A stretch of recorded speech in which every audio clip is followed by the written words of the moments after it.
ಎಷ್ಟೋ ಜನಗಳಿಗೆ ಈ ಓವರ್ ಥಿಂಕ್ ಅನ್ನೋದು ಕಂಟ್ರೋಲಿಗೆ ಬರ್ತಾ ಇರಲ್ಲ. ಸೊ ಸುಮ್ಮನೆ ಥಿಂಕ್ ಮಾಡ್ತಾ ಇರ್ತಾರೆ. ಅವ್ರಿಗೆ ಅದು ಇಮ್ಯಾಜಿನರಿ ಹೋಗಿ ಹೋಗಿ ಹೋಗಿ ಅವರಿಗೆ ಅದೊಂಥರ ಕಾಯಿಲೆ ತರ ಅನ್ಲಿಕ್ಕೆ ಶುರು ಆಗುತ್ತೆ. ಸೊ ಈ ಓವರ್ ಥಿಂಕ್ ನ ಕಂಟ್ರೋಲ್ ಮಾಡೋದು ಹೆಂಗೆ? ಏನ್ ಮಾಡ್ಬೋದು ಇದಕ್ಕೆ? ಇವತ್ತಿನ ವಿಡಿಯೋದಲ್ಲಿ ನಿಮ್ಗೆ 4ರಿಂದ 3 ಟಿಪ್ಸ್ ನ ಶೇರ್ ಮಾಡ್ತೀನಿ. ಓವರ್ ಥಿಂಕ್ ನ ಹೆಂಗ್ ಕಂಟ್ರೋಲ್ ಮಾಡ್ಬೋದು, ಸೊ ಏನ್ ಮಾಡ್ಬೋದು ಅಂತ. ಅದಕ್ಕಿಂತ ಮುಂಚೆ ಫಸ್ಟ್ ಟೈಮ್ ನಮ್ಮ ಚಾನಲ್ ನೋಡ್ತಾ ಇದ್ರೆ ಸಬ್ಸ್ಕ್ರೈಬ್ ಮಾಡಿ. ಇದೇ ತರ ವಿಡಿಯೋಗಳು ಸಿಗುತ್ತೆ. ಅಂಡ್ ಕೌನ್ಸಿಲಿಂಗ್ ಬೇಕು, ನಾನು ಒಟ್ಟಿಗೆ ಮಾತಾಡಬೇಕು ಅಂದ್ರೆ ಸ್ಕ್ರೀನ್ ಮೇಲೆ ನಂಬರ್ ಹಾಕಿರ್ತೀನಿ, ಕಾಂಟ್ಯಾಕ್ಟ್ ಮಾಡಿ. ಓಕೆ, ವಿಡಿಯೋ ಕೊನೆ ತನಕ ನೋಡಿದ್ರೆ ಒಂದು ಕ್ಲಾರಿಟಿ ಡೆಫಿನೆಟ್ಲಿ ಸಿಗುತ್ತೆ ನಮ್ಮ ವಿಡಿಯೋ. ಬಿಕಾಸ್ ಪ್ರತಿಯೊಂದು ವಿಡಿಯೋದಲ್ಲೂ ಕೂಡ ಒಂದು ಬೆಸ್ಟ್ ಇನ್ಫಾರ್ಮೇಶನ್ ಯೂಸ್ ಆಗೋ ಥರದ್ದು ನಾನು ಶೇರ್ ಮಾಡ್ತಾ ಬರ್ತಾ ಇದ್ದೀನಿ. ಓಕೆ, ಫಸ್ಟ್ ಪಾಯಿಂಟ್ ಏನಂತ ಹೇಳಿದ್ರೆ, ನೋಡಿ, ನಿಮಗೆ ತುಂಬಾ ಓವರ್ ಥಿಂಕ್ ಆಡ್ತಾ ಇದ್ರೆ ಇದು ನಿಜವಾಗ್ಲೂ ಪ್ರಾಬ್ಲಮ್ಮಾ ಅಥವಾ ಇಮ್ಯಾಜಿನರಿ ನನ್ನ ಪ್ರಾಬ್ಲಮ್ಮಾ? ಇದನ್ನ ಜಸ್ಟ್ ನೀವು ಥಿಂಕ್ ಮಾಡಿ. ಈಗ ನೀವು ಓವರ್ ಥಿಂಕ್ ಬರ್ತಾ ಇರತ್ತಲ್ಲ, ಅದು ನಿಜವಾಗ್ಲೂ ಪ್ರಾಬ್ಲಮ್ ಆಗಿದೆ, ಓವರ್ ಥಿಂಕ್ ಆಗ್ತಿರೋದಾ, ಅಥವಾ ನೀವು ಜಸ್ಟ್ ಊಹೆನಲ್ಲಿ ಹೋಗ್ತಿದ್ರಿ? ಇದ್ರ ಬಗ್ಗೆ ಜಸ್ಟ್ ನೀವು ಒಂದು ಪ್ರಶ್ನೆ ಮಾಡ್ಕೊಳ್ಬೇಕಾಗುತ್ತೆ. ಯಾಕಂದ್ರೆ ಮನ್ಸಿಗೆ ನೀವು ಕೇಳ್ಬೇಕು ಆಕ್ಚುಲಿ. ಏನಕ್ಕೆ ಅಂತ ಹೇಳಿದ್ರೆ, ಇದು ನಿಜನಾ ಆ ಊಹೆನಾ? 80% ಎಷ್ಟೋ ಊಹೆನಲ್ಲೇ ಹೋಗ್ತಾ ಇರತ್ತೆ. ಊಹೆನಲ್ಲೇ 80% ಎಷ್ಟೋ ಓವರ್ ಥಿಂಕ್ ಆಗ್ತಿರತ್ತೆ. ಇದು ಊಹೆ ಅಂತ ಅನ್ಸಿದ್ರೆ ಮನ್ಸಿಗೆ ನೀವು ಹೇಳಬೇಕಾಗತ್ತೆ ಅಲ್ಲಿ. ಬಿಕಾಸ್ ನಿಮ್ಮ ಮನಸ್ಸು ನಿಮ್ಮ ಮಾತು ಕೇಳೋದು. ಅದನ್ನ ಕಂಟ್ರೋಲ್ ಮಾಡೋದನ್ನ ನೀವೇ ಕಲಿಯಕ್ಕೆ ಸಾಧ್ಯ, ಅಂಡ್ ನೀವೇ ಕಂಟ್ರೋಲ್ ಮಾಡ್ಲಿಕ್ಕೂ ಸಾಧ್ಯ. ಓಕೆ, ಇದನ್ನ ಫಸ್ಟ್ ಚೆಕ್ ಮಾಡ್ಕೊಳ್ಳಿ. ಇದು ಪ್ರಾಬ್ಲಮ್ ನಿಜವಾಗ್ಲೂ ಆಗಿದೆಯಾ, ಇದ್ರ ಮೇಲೆ ಹೋಗ್ತಿದ್ದೀರಾ, ಅಥವಾ ಜಸ್ಟ್ ಇಮ್ಯಾಜಿನರಿ ನಾನೆಲ್ಲ ಹೋಗ್ತಾ ಇದ್ದೀನಿ, ಇಮ್ಯಾಜಿನ್ ಏನೇನೋ ಯೋಚನೆ ಮಾಡ್ತಿದ್ದೀರಾ? ಇದನ್ನ ಫೈಂಡ್ ಔಟ್ ಮಾಡ್ಕೊಂಡ್ರೆ ನೀವು ನೆಕ್ಸ್ಟ್ ಅದನ್ನ ಕಂಟ್ರೋಲ್ ಮಾಡ್ಲಿಕ್ಕೆ ಸಾಧ್ಯ. First point. ಸೆಕೆಂಡ್ ಪಾಯಿಂಟ್ ಎಂತ ಅಂತ ಹೇಳಿದ್ರೆ, ಮೈಂಡ್ ಬಿಸಿ ಇಡಿ ನೀವು.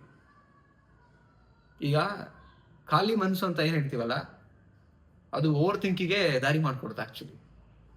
ಖಾಲಿ ಮನಸ್ಸು, ಏನೋ ಕೆಲಸ ಇಲ್ಲ, ಖಾಲಿ ಕೂತಿದ್ದೀವಿ, ಒಂದು ರೂಮಲ್ಲಿ ಕೂತಿದ್ದೀವಿ, ರೀಲ್ಸ್ ನೋಡ್ತಾ ಕೂತಿದ್ದೀವಿ ಅಂದಮೇಲೆ ಸಾವಿರಾರು ನೆಗೆಟಿವ್ ಥಾಟ್ಸ್ ಬರ್ಲಿಕ್ಕೆ ಶುರು ಆಗುತ್ತೆ, ಪಾಸಿಟಿವ್ಗಿಂತ ಜಾಸ್ತಿ. ಅಂಡ್ ನಮಗ್ ನಾವೇ ಕಾನ್ಫಿಡೆನ್ಸ್ ಕಳ್ಕೊಳ್ತಾ ಬರ್ತೀವಿ. ಬಿಕಾಸ್ ಯಾಕೆ? ಖಾಲಿ ಕೂತಿರ್ತೀವಲ್ಲ, ಕೆಲಸದಲ್ಲಿ ಬಿಸಿ ಇಲ್ಲ, ಒಂದು ಕಾನ್ಫಿಡೆನ್ಸ್ ಇರಲ್ಲ, ಒಂದು ಅರ್ನಿಂಗ್ಸ್ ಇಲ್ಲ, ಇನ್ನೊಬ್ಬರ ಮೇಲೆ ಡಿಪೆಂಡ್ ಆಗಿರ್ತೀವಿ. ಇದು ಆಟೋಮೆಟಿಕ್ಲಿ ಹಾಗೆ ಮಾಡ್ಲಿಕ್ಕೆ ಶುರು ಮಾಡುತ್ತೆ. ಎಷ್ಟೋ ಜನಗಳಲ್ಲಿ ಇದೇ ಮೇನ್ ಪ್ರಾಬ್ಲಮ್ ಆಕ್ಚುಲಿ. ಏನು? ಖಾಲಿ ಕೂತಿರೋದು. ಮೈಂಡ್ ಬಿಸಿ ಇಡಲ್ಲ, ವರ್ಕಲ್ಲಿ ಇರಲ್ಲ, ಒಂದು ಫೋಕಸ್ ಮೇಲೆ ಇರಲ್ಲ, ಒಂದು ಗೋಲ್ ಮೇಲೆ ಇರಲ್ಲ, ಹಠ ಛಲ ಇದ್ಯಾವುದು ಇಲ್ದಿರಾ ಖಾಲಿ ಕೂತಿರ್ತಾರೆ. ಓವರ್ ಥಿಂಕ್ ಆಗ್ತಿರುತ್ತೆ. ಪರ್ಪಸ್ ಮೇಲೆ ಹೋಗಿ, ಒಂದು ಸ್ಟ್ರಾಂಗ್ ಪರ್ಪಸ್ ಮೇಲೆ ಹೋಗಿ. ಓಕೆ, ಸೊ ಏನು ಹೇಗೆ ಸ್ಟ್ರಾಂಗ್ ಪರ್ಪಸ್ ಗೊತ್ತಾಗ್ತಿಲ್ಲ ಅಂತ ಹೇಳಿದ್ರೆ ಕಾಂಟ್ಯಾಕ್ಟ್ ಮಾಡಿ. ಸೊ ನಿಮಗೆ ನಾನು ಓವರ್ ಥಿಂಕ್ ಇಂದ ಹೇಗೆ ಆಚೆ ಬರಬೇಕು ಅಂತ ಕೌನ್ಸಿಲಿಂಗ್ ಸೆಕ್ಷನ್ ತಗೊಳ್ತೀನಿ. ಓಕೆ, ಸೊ ನೆಕ್ಸ್ಟ್ ಪಾಯಿಂಟ್ ಅಂತ ಹೇಳಿದ್ರೆ, ಕಂಪ್ಯಾರಿಸನ್ ಮಾಡ್ಲಿಕ್ಕೆ ಹೋಗ್ಬೇಡಿ. ಎಷ್ಟೋ ಜನ ಏನಂತ ಹೇಳಿದ್ರೆ, ಪಾರ್ಟ್ನರ್ ವಿಚಾರವಾಗಿ ಕಂಪ್ಯಾರಿಸನ್ ಮಾಡ್ಲಿಕ್ಕೆ ಶುರು ಮಾಡ್ತಾರೆ, ಅಥವಾ ತಮಗ್ ತಾವೇ ಕಂಪ್ಯಾರಿಸನ್ ಮಾಡ್ಕೊಳ್ತಾರೆ. ನಾವು ಇವರಿಗೆ ಸರಿ ಸಾಟಿ ಇಲ್ವೇನೋ, ಲೈಕ್ ಈಕ್ವಾಲಿಟಿ ಇಲ್ವೇನೋ, ಚೆನ್ನಾಗಿಲ್ವೇನೋ, ಅವರೊಟ್ಟಿಗೆ ನಾವು ಸರಿಯಾಗಿ ಬದುಕಲಿಕ್ಕೆ ಆಗಿಲ್ಲ, ಅವರಲ್ಲಿ ಒಂದು ಕಾನ್ಫಿಡೆನ್ಸ್ ಇಲ್ಬೇಕಾದ್ರೆ ಈ ಕಂಪ್ಯಾರಿಸನ್ ಸ್ಟಾರ್ಟ್ ಆಗುತ್ತೆ. ಆವಾಗ್ಲೂ 108 ಈ ಒಂದು ಓವರ್ ಥಿಂಕಿಂಗ್ ಬರ್ಲಿಕ್ಕೆ ಶುರು ಆಗುತ್ತೆ, ಓವರ್ ಥಾಟ್ ಬರ್ಲಿಕ್ಕೆ ಶುರು ಆಗುತ್ತೆ. ರೀಸನ್ ಹೇಳ್ತಾ ಇದ್ದೀನಿ ನಾನು. ಓಕೆ, ಸೊ ನೆಕ್ಸ್ಟ್ ಬಂದು ಏನಂತ ಹೇಳಿದ್ರೆ, ವೆರಿ ಇಂಪಾರ್ಟೆಂಟ್. ಈಗ ನಿಮ್ಮ ಲೈಕ್ ಏನಂತ ಹೇಳಿದ್ರೆ, ಈ ಕಂಟ್ರೋಲ್ ಬರಬೇಕು ಅಂತ ಹೇಳಿದ್ರೆ ವೆರಿ ಇಂಪಾರ್ಟೆಂಟ್ ಪ್ರಾಕ್ಟಿಕಲ್ ಮೇಲೆ, ಪ್ರಾಕ್ಟಿಕಲ್ ರಿಸಲ್ಟ್ ಮೇಲೆ ಫೋಕಸ್ ಮಾಡೋದು ತುಂಬಾ ಮುಖ್ಯ ಆಗತ್ತೆ.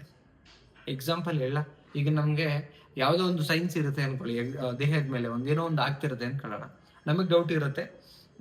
ಏನು ಅಂತ ಹೇಳಿದ್ರೆ, ಎಕ್ಸಾಂಪಲ್ ಶುಗರ್ ಒಂದು ಎಕ್ಸಾಂಪಲ್ ತಗೊಳ್ತೀನಿ ನಾನು. ಏನು ಅಂತ ಹೇಳಿದ್ರೆ, ತುಂಬಾ ಯೂರಿನ್ ಪಾಸ್ ಹೋಗ್ತಾ ಇರುತ್ತೆ, ವೇಟ್ ಲಾಸ್ ಆಗ್ತಿರುತ್ತೆ, ಇದೆಲ್ಲ ಇತ್ತು ಅಂತ ಹೇಳಿದ್ರೆ, ಓ ನಮ್ಗೆ ಇದು ಬಂದಿರಬಹುದೇನಾ, ಆತರ ಒಂದು ಥಿಂಕ್ ಮಾಡ್ತೀವಿ ಅಂತ ಅನ್ಕೊಳ್ಳೋಣ. ಆದ್ರೆ ಆತರ ಥಿಂಕ್ ಮಾಡ್ತಿರ್ಬೇಕಾದ್ರೆ ನಮಗ್ ಸುಮ್ನೆ ಏನೋ ಅದೇ ಸಿಂಪ್ಟಮ್ಸ್ ಇರ್ಬೇಕಾದ್ರೆ ಓವರ್ ಆಗಿ ಥಿಂಕ್ ಬರ್ಲಿಕ್ಕೆ ಶುರು ಆಗುತ್ತೆ. ಅದನ್ನ ಸ್ಟಾಪ್ ಮಾಡ್ಬೇಕಂದ್ರೆ ಏನ್ ಮಾಡ್ಬೇಕು? ಪ್ರಾಕ್ಟಿಕಲ್ ಆಗಿ ನಾವು ಚೆಕ್ ಮಾಡ್ಬೇಕು. ಪ್ರಾಕ್ಟಿಕಲ್ ಚೆಕ್ ಮಾಡೋದು ಹೆಂಗ್ ಸಾಧ್ಯ? ಹೋಗಿ ಬ್ಲಡ್ ಟೆಸ್ಟ್ ಮಾಡಿಸ್ಬೇಕು. ಅಲ್ಲಿ ರಿಸಲ್ಟ್ ಕಣ್ ಮುಂದೆ ಬರುತ್ತೆ. ರಿಸಲ್ಟ್ ಬಂದಾಗ ನಿಮ್ಗೆ ಅಲ್ಲಿ ನೆಗೆಟಿವ್ ಇಲ್ಲ, ಶುಗರ್ ಇಲ್ಲ ಅಂತ ಕನ್ಫರ್ಮ್ ಆದ್ರೆ ಅವಾಗ ಏನ್ ಮಾಡ್ಬೇಕು ಅಂದ್ರೆ, ಆ ಪ್ರಾಕ್ಟಿಕಲ್ ಏನಿದೆಯಲ್ಲ ಅದ್ರ ಮೇಲೆ ಥಿಂಕ್ ಮಾಡಿದ್ರೆ ಆಟೋಮೆಟಿಕ್ಲಿ ಓವರ್ ಥಿಂಕ್ ಮಾಡೋದು ಸ್ಟಾಪ್ ಆಗುತ್ತೆ. ಪ್ರಾಕ್ಟಿಕಲ್ ಒಪ್ಕೊಳ್ಳಿ, ಓಕೆ ಫೈನ್, ನನಗೆ ಎಂಥದ್ದು ಇಲ್ಲ, ನನಗೇನೂ ಆಗಿಲ್ಲ, ಶುಗರ್ ಅಂತೂ ಇಲ್ವೇ, ಅದ್ರ ಬಗ್ಗೆ ನಾವು ವರಿ ಮಾಡೋದು ಬೇಡ ಅನ್ನೋದು ಮನ್ಸಿಗೆ ನೀವು ಒಪ್ಪಿಸ್ಕೋಬೇಕು. ಆವಾಗ ನೀವು ಈ ಓವರ್ ಥಿಂಕ್ ಅನ್ನ ಸ್ಟಾಪ್ ಮಾಡ್ಬೋದು. ಅಂದ್ರೆ ನಾ ಹೇಳೋದು, ಕಣ್ಣು ಮುಂದೆ ಏನಿದೆಯಲ್ಲ ಅದನ್ನ ಎಮೋಷನ್ ಇಲ್ದಿರ ಪ್ರಾಕ್ಟಿಕಲ್ ಆಗಿ ಒಪ್ಕೊಳ್ಳೋಕೆ ಶುರು ಮಾಡಿ. Definitely slowly day by day ಇಷ್ಟು ಫಾಲೋ ಮಾಡಿದ್ರೆ ಓವರ್ ಥಿಂಕ್ ಆಗೋದನ್ನ ನೀವು ಸ್ಟಾರ್ಟ್ ಮಾಡ್ಬೋದು ನನ್ನ ಪ್ರಕಾರ. ಸ್ನೇಹಿತರೆ, ವಿಡಿಯೋ ಹೇಗೆ ಅನಿಸ್ತು ಕಮೆಂಟ್ ಮಾಡಿ ತಿಳಿಸಿ. ಮತ್ತೊಂದು ಟಾಪಿಕ್ ಸಿಗೋಣ. Thank you so much. ನಮಸ್ತೆ.